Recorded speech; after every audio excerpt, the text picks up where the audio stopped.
I wanted you to explain to a Brazilian person what is a Gopnik. What is a Gopnik that you carry on your name? Oh, Jesus Christ. Yeah, so I got a lot of shit for using it because it's mostly Eastern Slavic concept, even though a lot of Gopniks exist here. But the word comes very much from the East. But when I was starting my channel, when I was starting everything that I was doing, I intentionally wanted to create a hyper stereotypical name because my target of what I was trying to do basically is to signal as much as possible to people that want to learn more and develop their class consciousness. Signal as much to them that, oh, this guy might be from that part of the world that, you know, my white aunt tells me I should go talk to whenever I mention I'm a socialist. So basically, I wanted to be the guy that is going to say, yeah, hi, I'm a person from a ex-socialist republic, and I do miss socialism, right? And I would like to try better, of course, more advanced experiments in the future and so on. So I wanted to basically be like the beginning of what I was doing. Basically, that was the pitch. That was the original intention. And that's why I created this hyper stereotypical name in order for it to kind of catch you relatively off guard once you actually start listening to me. But Gopnik, yeah, but also it has something to do with how I grew up and what kind of a person I am in general.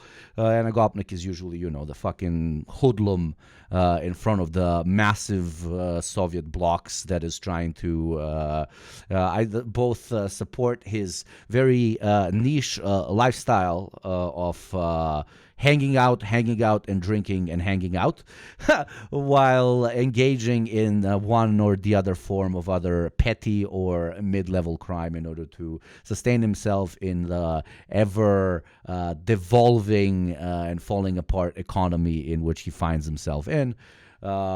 This is, you know, imagine everybody from just, you know, the local fucking kids that use fists in order to that in order to resolve issues, down to you know, hardcore football hooligans, to, you know, the guys that, you know, fucking rob you at 2 a.m., etc., etc. I like the word because it is they existed during the Soviet Union, obviously, as well, especially after the 80s and so blah blah blah, when, you know, Soviet revisionism fully took form. But they're kind of a perfect example of a group of men that due to systemic circumstances walk down a path that they most likely would not have walked down in case everything was much different. So they're a perfect allegory of the consequences of the destruction of many socialist experiments around my part of the world, if not wider. This criminalized lumpen proletariat to an extent. And Yugo is just Yugoslavia, like that's it. My general you know, identity as a Yugoslav, pretty much, with very strong beliefs in internationalism. That's why I like to joke. Even though it's a joke, both need to exist at the same time in order to be executed. But, you know, I like to say I'm an internationalist first and a socialist second. But obviously, you cannot have internationalism without class. But still, that's what brought me to some conclusions, at least. Because for us, a Gopnik is more of a visual phenomena. I haven't thought about the social part of it, because for us, if you search Gopnik in Google search, you find a guy dressed all in Adidas, drinking that I don't know the name of the thing. It's Descent. I think it's I don't know if it's a beer or a vodka or something. And he's listening to hard bass all day, hanging out, as Hugo said, hanging out, drinking and hanging out. But I haven't thought about the Gopnik as being some sort of lumpen from the former Soviet republics. Yeah, and there is the Gopnitsa also.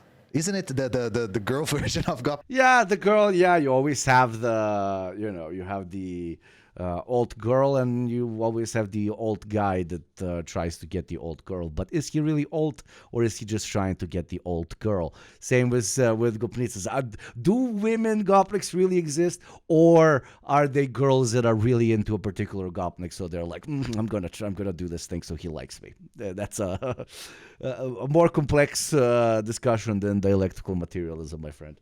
Than it can allow. And there is the Adidas part also. Of course, yeah. Every subculture has its particular uniform, and that was their uniform, which is also a great allegory for the slow decline of the Soviet Union, and then obsession with consumerism, and paralleled with a sense of aesthetic that was greatly inspired by the way that, for example, military personnel would dress. So in order for you to feel like you are a member of the higher strata, of the more respected members of the community, you want a uniform. But you also want something that shows that you're now a part of this new consumer culture. So you get what? A consumer uniform, which is the tracksuit. So I wanted to know, how did you become a Marxist? Thank you. It's a good question. I mean, where do you think it's hardest to become a communist? Maybe it's the most difficult in the United States because of, I don't know, the Red Scare. Red Scare, half a century of anti-Red propaganda, and one of the most lackluster, ideologized education systems in the world. But what comes in second, in my opinion, isn't Britain or the EU or some hyper-religious state you might be thinking of. In my opinion, it's actually post-socialist republics. Not because the domestic population exclusively remembers those days with ill thought, quite to the contrary, because of what is now almost 40 years, that's 40, of the post-socialist era.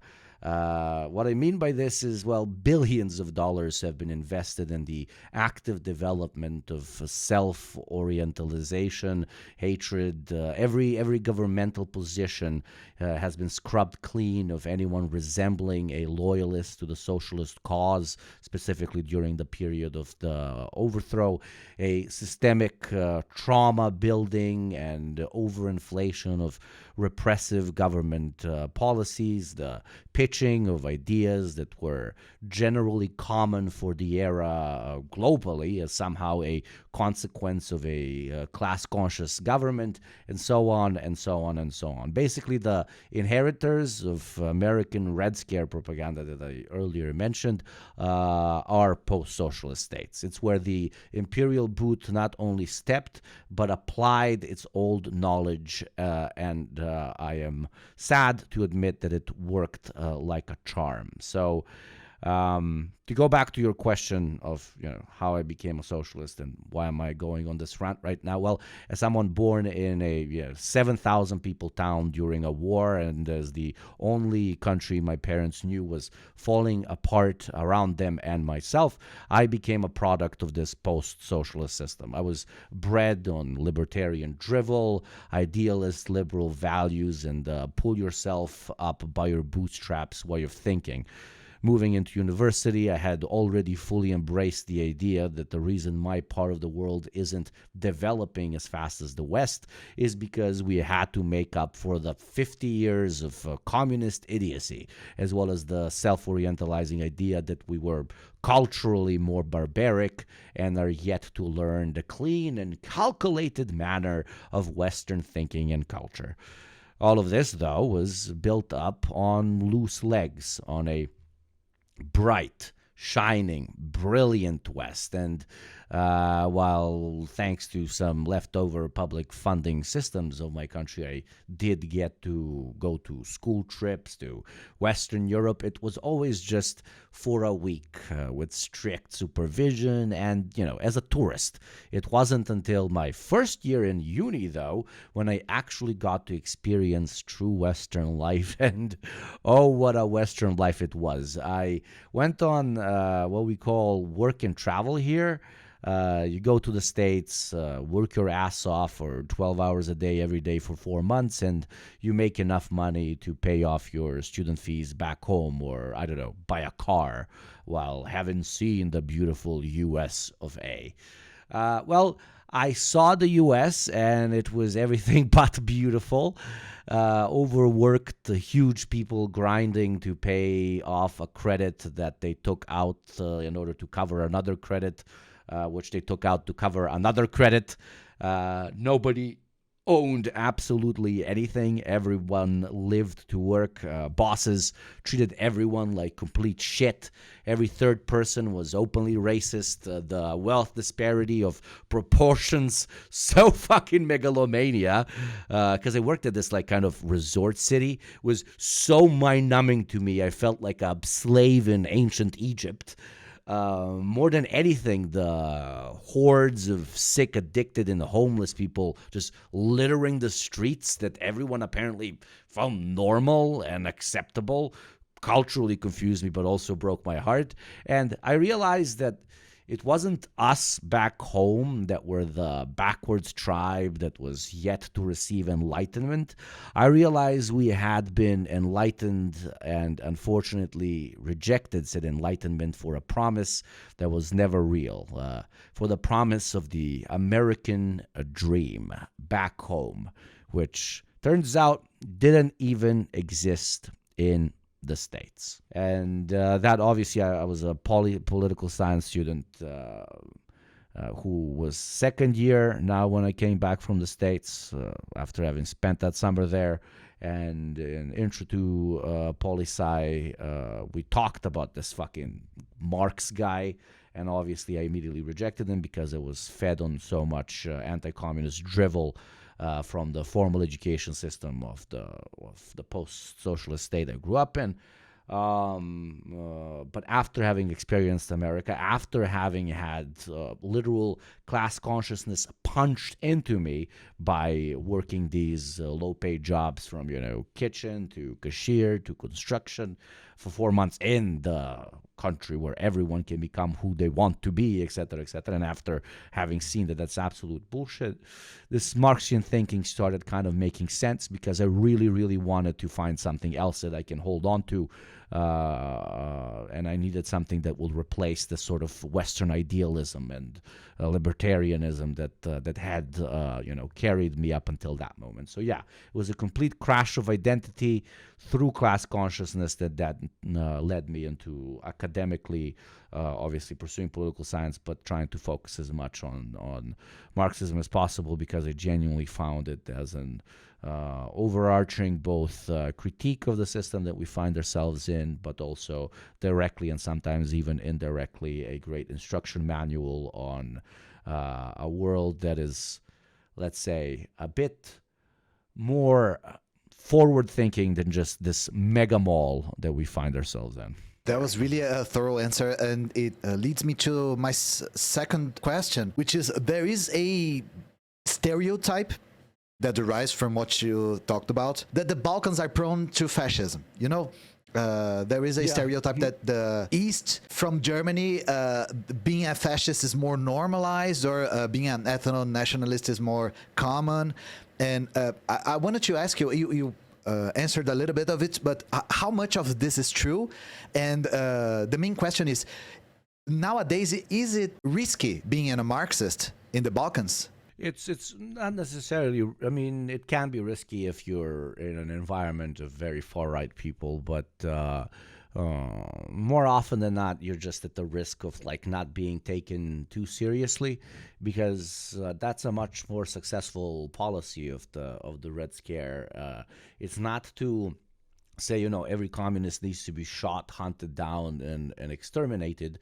It's to say, look, they tried it once, it didn't work, so just let them fester in their own corner like, utopian lunatics that they are. And that kind of approach really worked, I think, in most post-socialist places.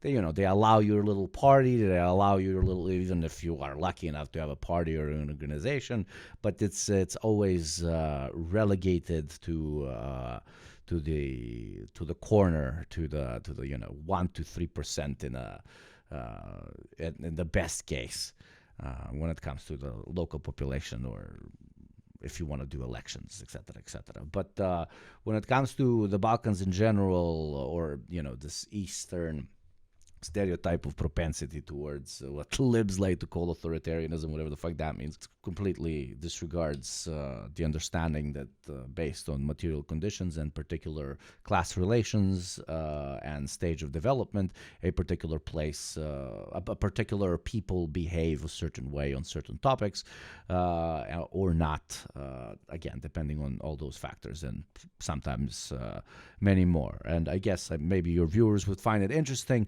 to basically give that sort of analysis a historic context. I don't think there is a place on planet Earth that suffers from its own success like Eastern Europe and the Balkans in general. We suffer from the success of basically having tried everything first. We're talking about the Balkans. I mean, they liberated themselves from imperial, colonial, Ottoman control by themselves, gave half, when it comes to Serbia, for example, because since Serbia is today's topic, gave half of their male population in World War I and defeated Nazi Germany while fighting a socialist revolution at the same time at home. So not just Germans, but domestic reactionaries as well.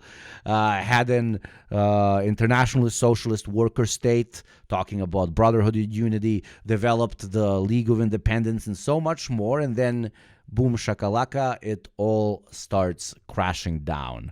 And in order to motivate these incredibly similar nations, most of them dating back over a millennia and a half of fighting to preserve their mere existence, you start producing on mass scale every type of vile propaganda you can muster.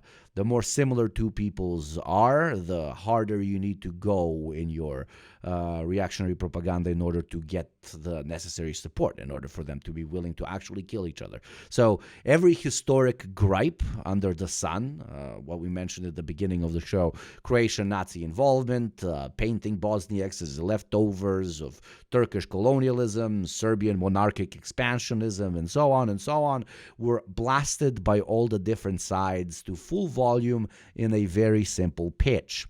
These people are not only no longer your neighbors, they have been and always will be your greatest historical nemesis. Led to a decade of hardcore brainwashing and using of sometimes very real historical gripes as a cudgel for right-wing nationalism. But it's also important to state that this bigotry is like very regional.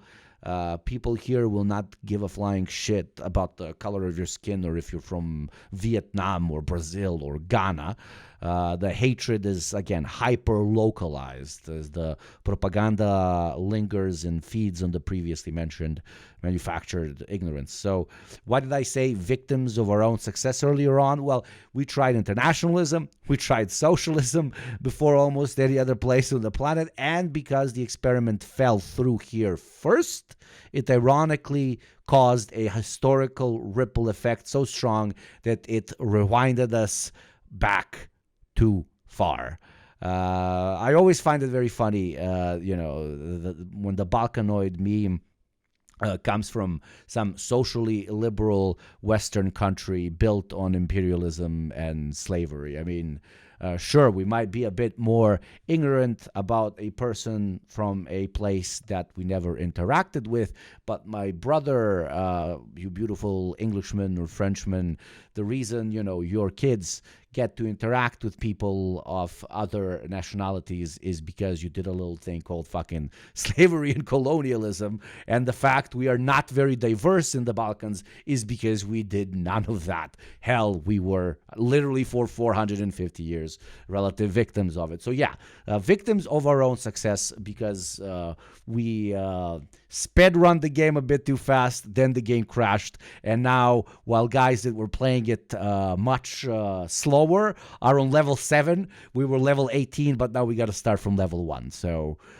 we are re-exiting level 3 as we speak, and that's where the discrepancy, obviously, as I just explained, underpinned by the massive switch of material conditions, number 1, and number 2, massive foreign influence on how to view the past socialist experiment as number 2, and number 3, the domestically manufactured reactionary ethnocentric sentiment created by the growing bourgeois class interests of the of the different republics which were now cannibalizing the Yugoslav experiment and using, Yugoslav sons and daughters in these fights under the cudgel of they're actually your enemy and no longer your neighbor. So the reason we are more prone to being a little bit more conservative is because we were open-minded before. Yeah, that's a great answer, actually. And you think this is pushed more through the education system in the Balkans, or the media, or something else?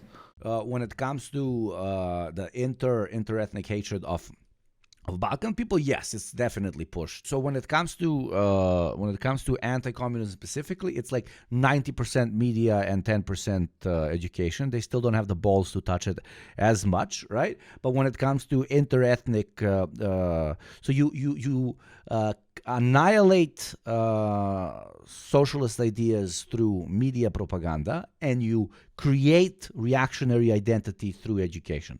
So herder, we was kings, they was wanna kill us, is in the books. We're the oldest nation, we're the greatest, we're so awesome, our neighbors suck, they're so fucked up. That's in the school books, and communism bad is also in the school books, but because they're afraid of some more progressive parents, and parents who still have class consciousness, and grandparents and so on. So that they push in the media very, very, very intensely. At least they used to, when that was the potential enemy of whatever government was in place. Nowadays, it's no longer as relevant to shit talk communists. Even though you will very often hear the classic, when they go and ask somebody, why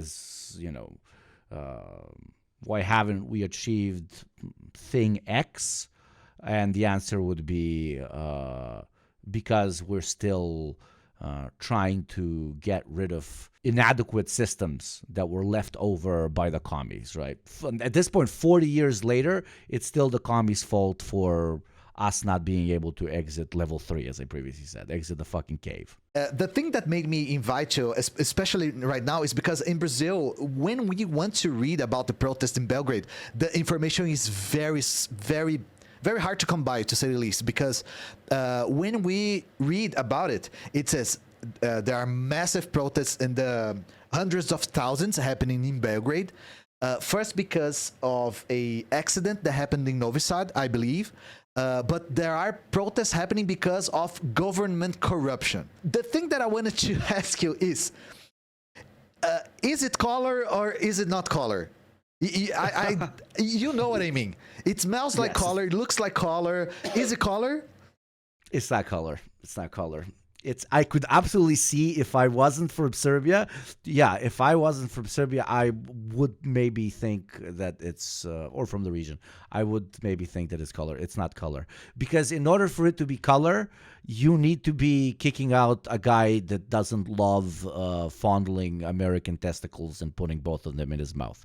Right? Here, the current president, whose mouth also looks like a vagina, like impressively so, loves fondling American balls, but also loves fondling everybody's balls, as I'll explain later on when we get into the story. But yes, it is not a color revolution. It is the definition of a relatively spontaneous, highly organized student movement that we've seen plenty of examples in history of. In this case, it semi has a class context to it, but it's a much more much more traditional.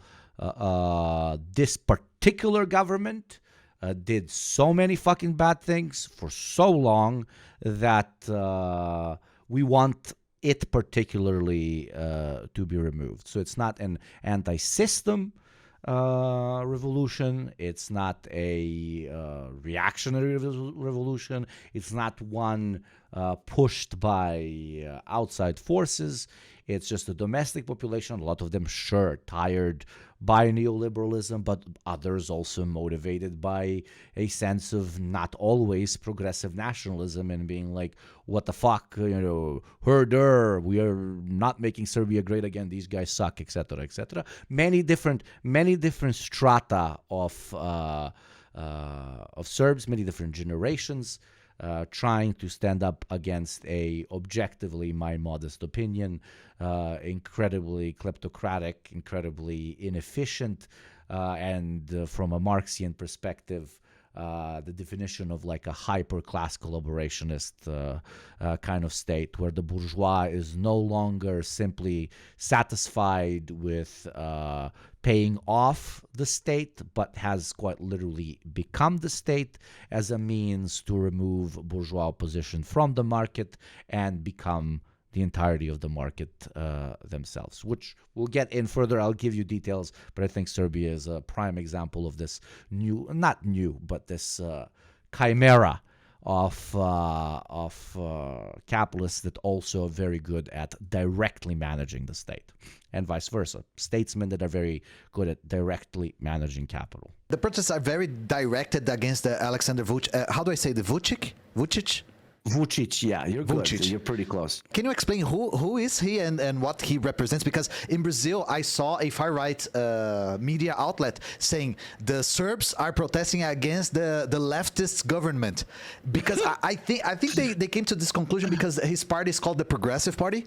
And that's the funny thing is, the Progressive Party in Brazil, the party that is called Progressive Party in Brazil, is far right also. Can you explain why he is not a leftist for us? Yeah. So let's take you guys down a relative, like very unhinged, borderline Bolsonaro-esque kind of history of this particular individual, right? So we start our story immediately as Yugoslavia is falling apart.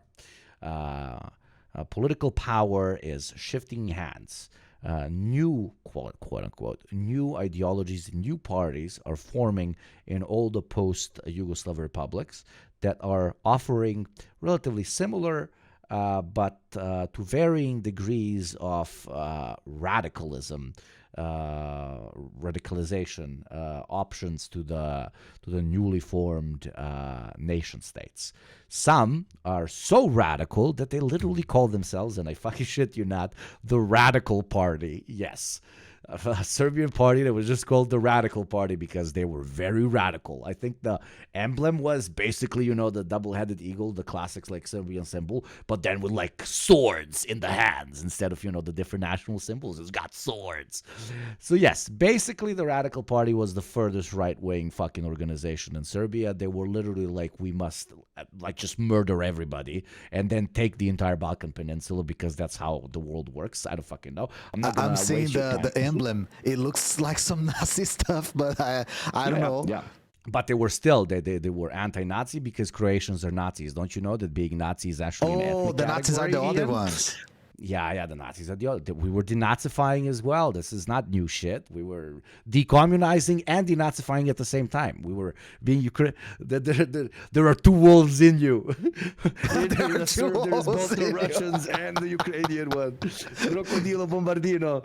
But yeah, so basically the pitch there was, Greater Serbia, blah, blah, blah. Same like you have Greater Croatia, Greater Bulgaria. Oh, look at the borders of when we were the biggest. This is actually the real country. Let's go fight. This is all boring. This is not interesting. What is interesting, though, is that this party gets some votes in and rises through the parliament to an extent, and then becomes relatively allied to the Socialist Party of Serbia, which is, by the way, I shouldn't believe name tags, which was, Milosevic's party and, the party that was leading basically the Serbian right wing against the Croatian right wing, which against the Bosnian right wing in the war, right?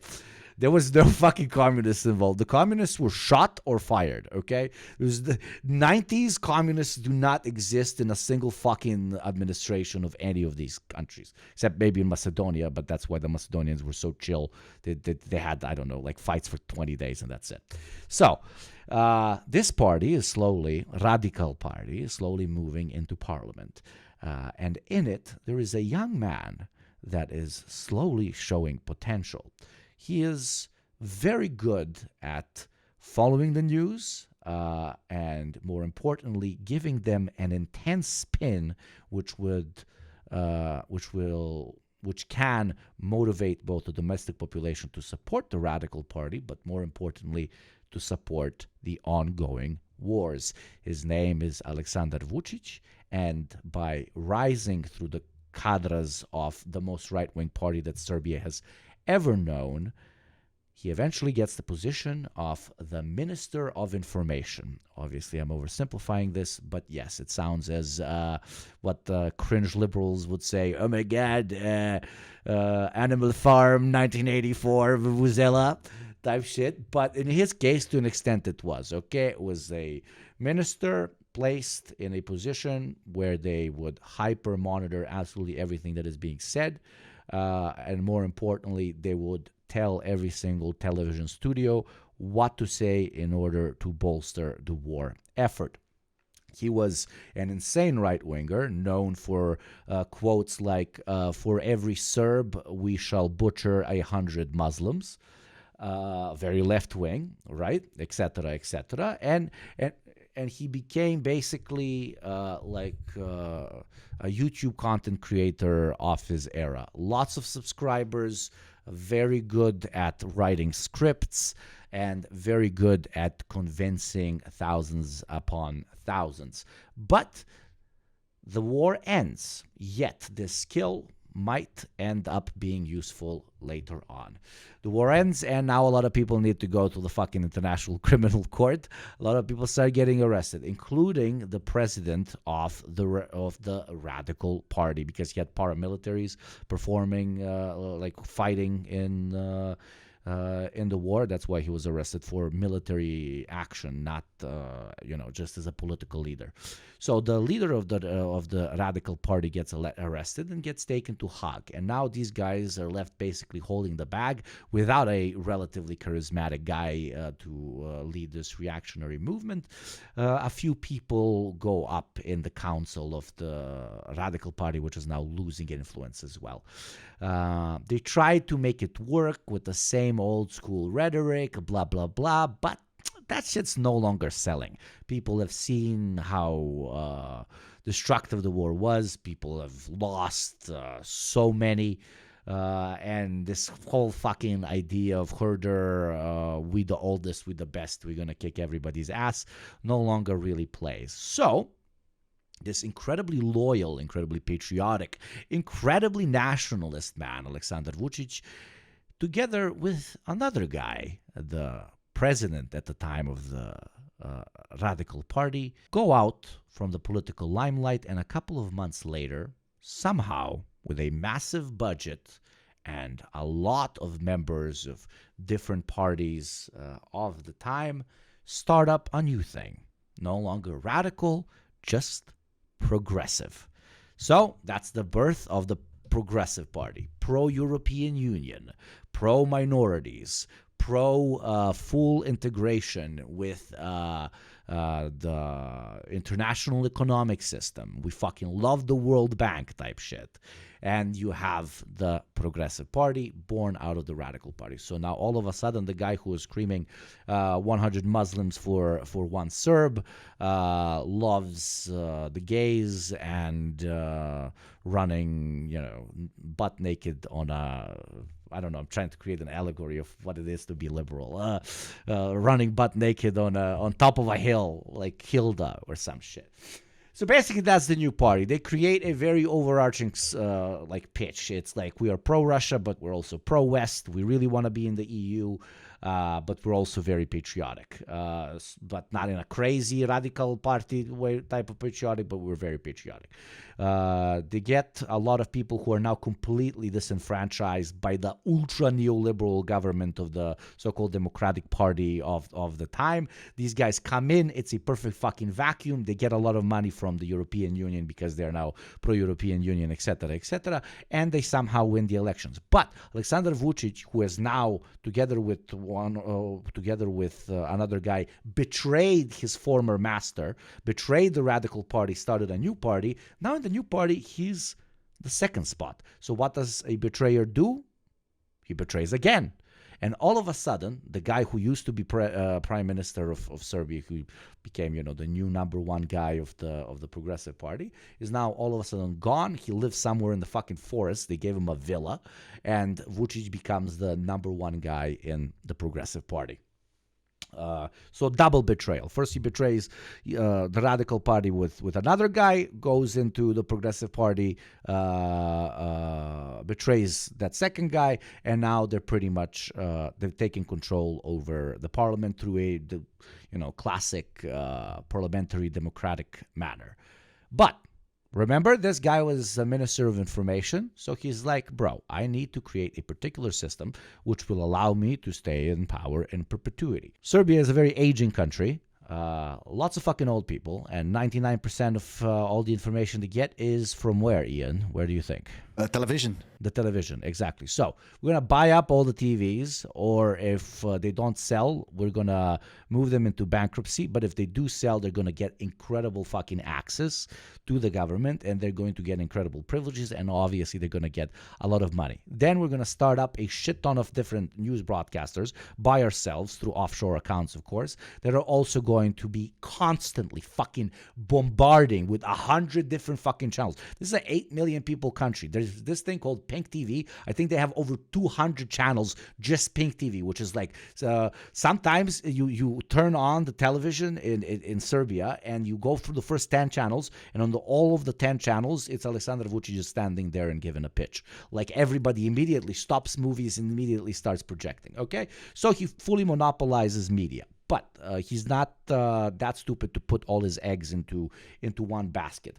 Why did I kind of semi-call it relatively LARPy, but still I believe it, that it's a class collaborationist bourgeois government. He understands that the leftover socialist administration system pretty much means almost 2 million jobs that are government jobs, right? Because back in the day, you needed to manage this like a worker-owned economy, right? That's why you needed a lot of people. But that was left over, a lot of people in those particular jobs, but that were under basically the management of the executive branch of the country. So he's like, okay, the way I'm going to build loyalists is not through rhetoric, but literally through material incentive.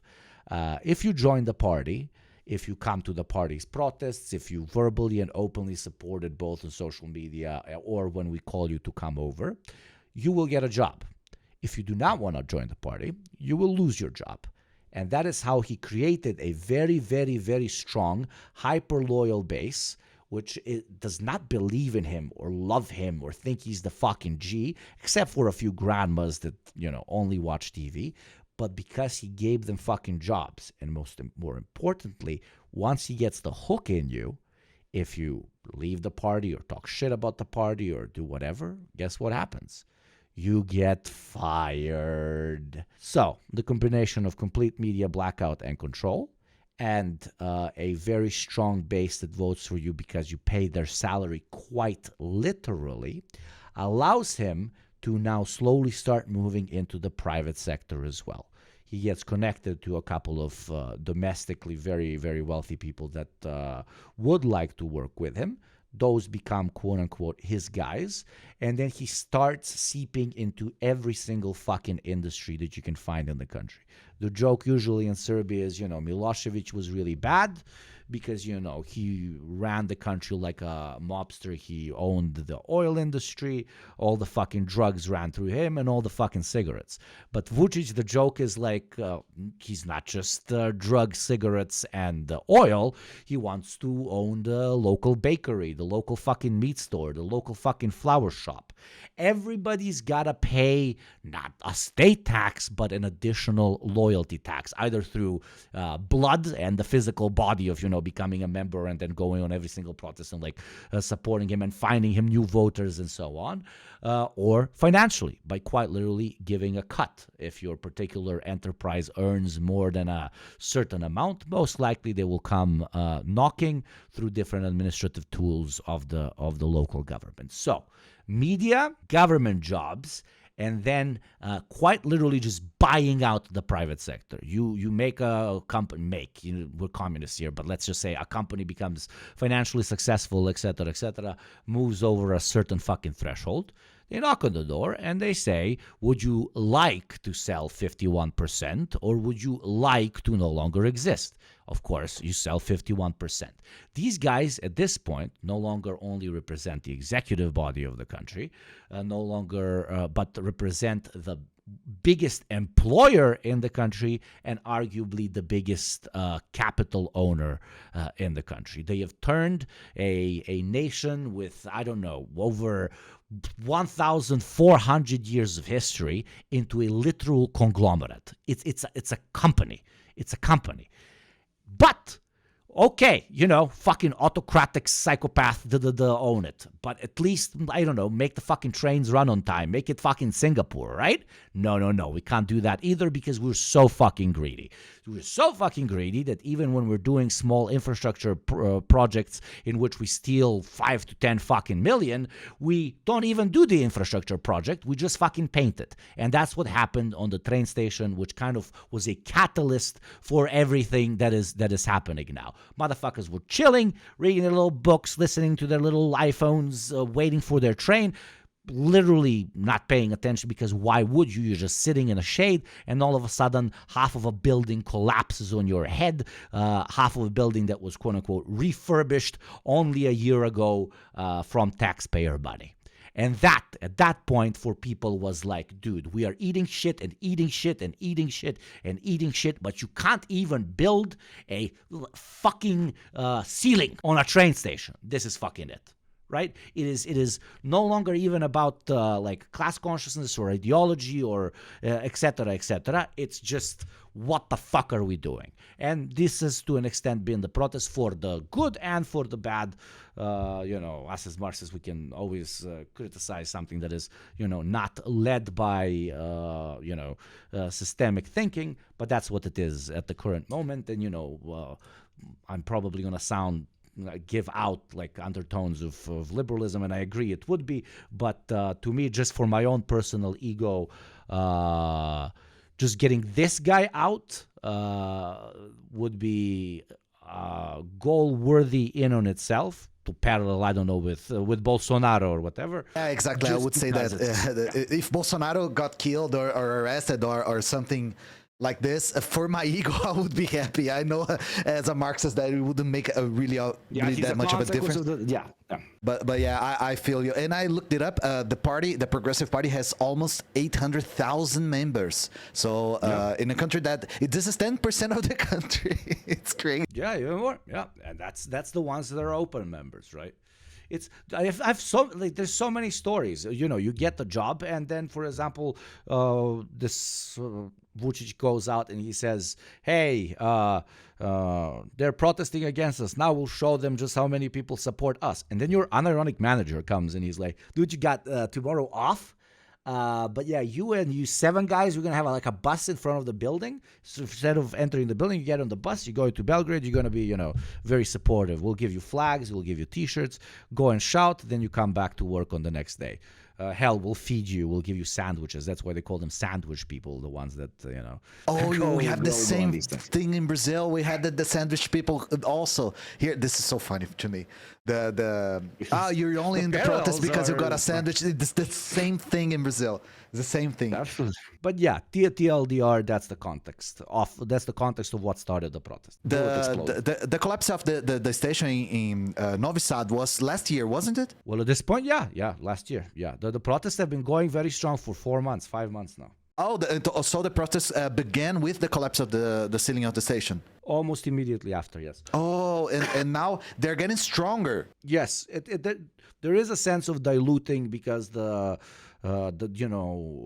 students who started organizing it and organized it exceptionally well, in my opinion, obviously wanted it to grow, and they did a really good job. And now there's like every category of person there, but that's what's necessary in order for you to pull off something as impressive as quite literally what they're calling the biggest like single day protest in the country's history, which happened, I believe, on the 15th or something of this month. So yeah, it's growing, it's expanding. Is it getting diluted? I don't know. Only time will tell. But the demands are very simple, and they're related to the event that happened, which will then have long-term consequences on the way the state is managed, and hopefully, get this guy kicked out. Because if, the papers are shown, they're going to show that it was the government's fault, and therefore they need to leave the chat. And where is it going? Where do you see the protest going from now on? Because in Brazil, something very similar happened in 2013. Where the mass protests began spontaneously, but they were co-opted by the far right, and it ended in the impeachment of Dilma, which was Lula's successor. So a movement can begin spontaneously and be for legit reasons, but it can be co-opted by external forces or internal reactionary forces. So where do you see this protest going from now on? Absolutely. Thankfully, the domestic right wing is completely idiotic as well. So I doubt that they have the capacity to co-opt it in any meaningful way. Internationally, the EU is literally doing nothing about these protests because Serbia, for example, has one of the biggest lithium reserves on the planet, and they're very willing to basically sell it for cheap to the Europeans, which nothing needs to change. Yeah, nothing needs to change. Yeah, the Europeans prefer it to be nice and stable in Serbia, which he represents, especially because when you dig lithium, you cause like a shit ton of fucking pollution, and he would be willing to take that pill. And there's obviously other reasons, etc., etc. So for the EU, he's a perfect candidate.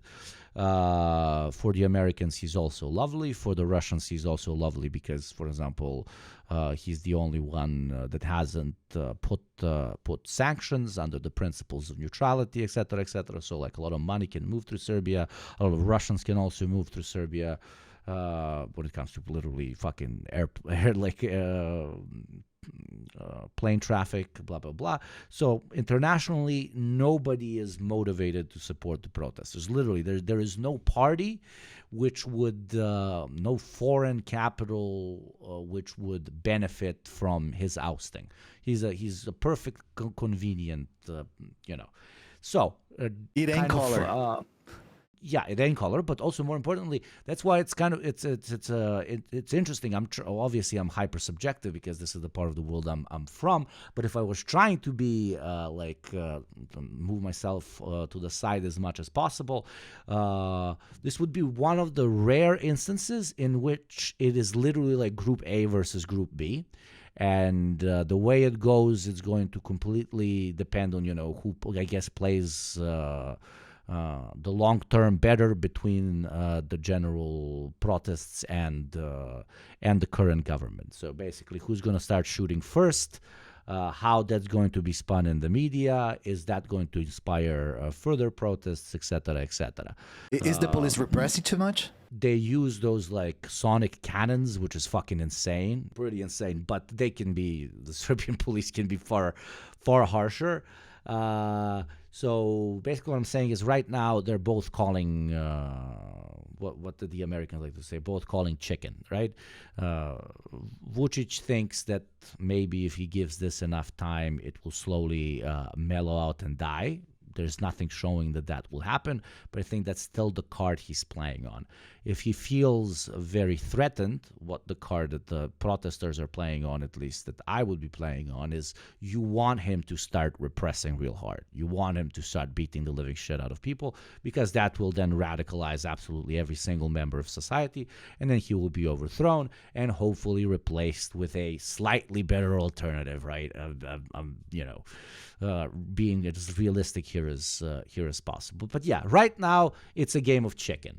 Who fires first? I don't see any other way of dismantling it. It's extremely decentralized. It's only centralized in the particular universities, but they run it as their own cells. So you can't buy them out necessarily. You can't beat the ever-living shit out of them as if you would on a normal protest, because it's mostly people between the age of the core of the protest, 18 and like 22-3. People's kids. You start beating people's kids, no matter how much they love you, they're not going to love you anymore. Many different kind of factors which are, making this whole Golgotha even longer and longer and longer, and I have no idea the direction it's going to take. The first person who overreacts, that's who's going to lose. We would like to see us as Marxists, this type of mass movement being led, or at least social political consciousness, class consciousness, and for that we need a organized leftist movement. So I wanted to ask you, how organized is the leftist movement in Serbia right now? Or did the 90s destroy everything and we have only leftovers? Pretty much the latter. They destroyed everything and we only have leftovers. We have like individual cells of very class-conscious people that try to push movements like this in particular directions. But exactly because we do not have an organized left, this movement cannot be pushed into a more anti-systemic movement as of now. That is not to say that particular plenums, as they call it, particular universities aren't hyper ideologized. They are both in a good and a bad way. There are very, very openly socialist cadres in Belgrade, and there's no that's the good thing about universities. There's no ethnocentric right wingers almost fucking anywhere, but there are very liberal fucking business type shit, free market type guys in other universities, but that's pretty much the extent to which organized political movements are impacting this particular movement, and it's loss, obviously. If there was something strong and something there that could not co-opt but redirect the current protest into a grander idea, obviously that would have been great. But I take what I can get at the current moment with my Bolsonaro.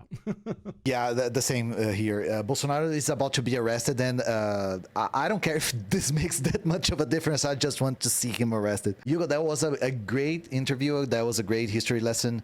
This shows how much... Sorry if I ramble too much. No, I'm a historian. I like the rambling, and I'm sure people will like as much rambling as possible too. And this shows how good of a experience is to talk with people from other countries, especially as Marxists. So we have to do this kind of network more often. And absolutely, I would like to see many more gringos come to my channel. People say that gringo is only someone from the US, but sometimes we call every European gringo too, and technically you're an European, so I know, but we are Latino Europa, blat. That's the whole job with the Balkans. If there is anybody that's not from South America, that's basically like a fucking South Americans, it's fucking Balkanoids, okay? It's the hot blood, unironically, and you will come and you will see. Even though the weather is cold, the blood is hot. If a Brazilian comes to Serbia, where should he go? If you like partying, you should go to Belgrade. It's fucking really top shit when it comes to the nightlife. If you would like some more cultural enrichment, you should go to Novi Sad, more in the north.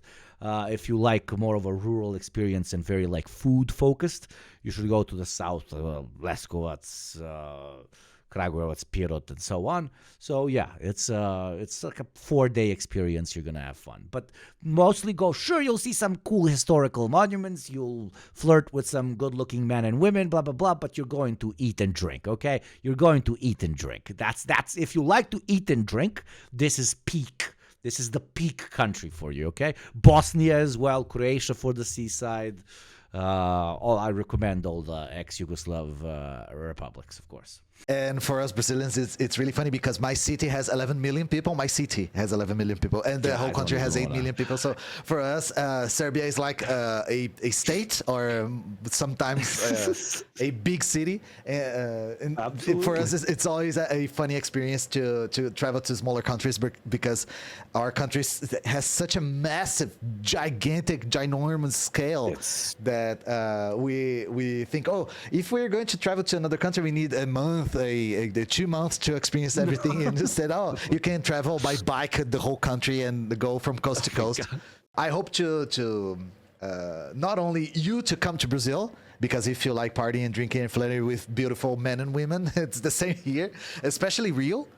And I hope that more Brazilians come to the Balkans and meet people from the Latin American part of Europe, as you said. First Brazilian I ever met was on a trumpet festival. I think it was in Serbia, yeah.